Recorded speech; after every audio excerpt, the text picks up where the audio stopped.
ضلع پر چترال کے وادی بریپ میں سیلاب متاثرین نے اسی ہفتے اپنے جائز حقوق کے لیے دوسری مرتبہ احتجاجی جلسہ کیا، جس کی صدارت شری سلطان نے کی، جبکہ ولیج کونسل کوچ کے ناظم احمد خان مہمان خصوصی تھے۔ اس موقع پر بریپ میں مکمل شٹ ڈاؤن ہڑتال بھی رہی اور وادی ارخون اور بغل کی سڑک کو بھی بلاک کیا گیا۔ جلسے سے خطاب کرتے ہوئے مقررین نے کہا کہ 19 اگست 2022 کو یہاں گلیشیئر پھٹنے یعنی گلوف ایونٹ کی وجہ سے تباہ کن سیلاب آیا، جس کے نتیجے میں 60 گھر مکمل طور پر تباہ ہوئے، جبکہ 3 جماعت خانے، ایک مسجد، یوٹیلیٹی سٹور، پیٹرول پمپ، کئی دکانیں اور باغات بھی سیلاب کی زد میں آ گئے۔ انہوں نے کہا کہ اس وقت کے وزیر اعلیٰ محمود خان نے یہاں کا دورہ کر کے 25 کروڑ روپے کا اعلان کیا، مگر ابھی تک وہ رقم یہاں نہیں پہنچی۔ انہوں نے کہا کہ آغا خان ایجنسی فار ہیبیٹنٹ یعنی آکا کے ریجنل پروگرام منیجر امیر محمد اور اس کی ٹیم نے بھی یہاں کا دورہ کر کے ہمیں ہدایت کی کہ اپنی بکریاں فروخت کریں، کیونکہ یہ بکریاں ان پودوں کو کھاتی ہیں جو برف کو پگھلنے سے روکتی ہے۔ انہوں نے کہا کہ ہم نے اونے پونے دام پر اپنی بکری اور مال مویشی فروخت کیے، مگر چکن گول نالے میں حفاظتی دیوار بنانے کا جو وعدہ RPM نے کیا تھا اس سے وہ مکر گئے۔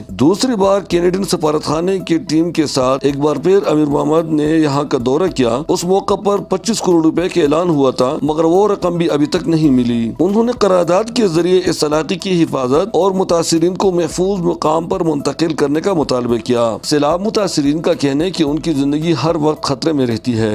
حکومت سے درخواست ہے کہ ہمیں محفوظ جگہ میں لے جائیں، ہماری جان کو خطرہ ہے۔ آئندہ کے لیے یہ ہمارے لیے خطرہ بن چکا ہے۔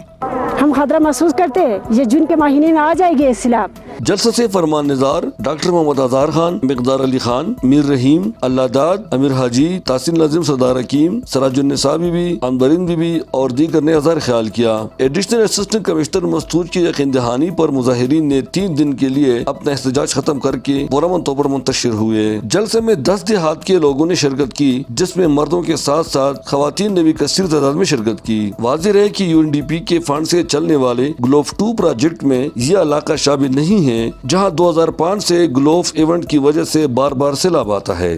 ان لوگوں کا حکومت کے ساتھ ساتھ اداروں سے بھی یہ مطالبہ ہے کہ ان کے ساتھ فوری طور پر مدد کی جائے تاکہ آنے والے سیلابوں میں ان کی جان اور مال محفوظ ہو سکے۔ احمد افطار کی چترال۔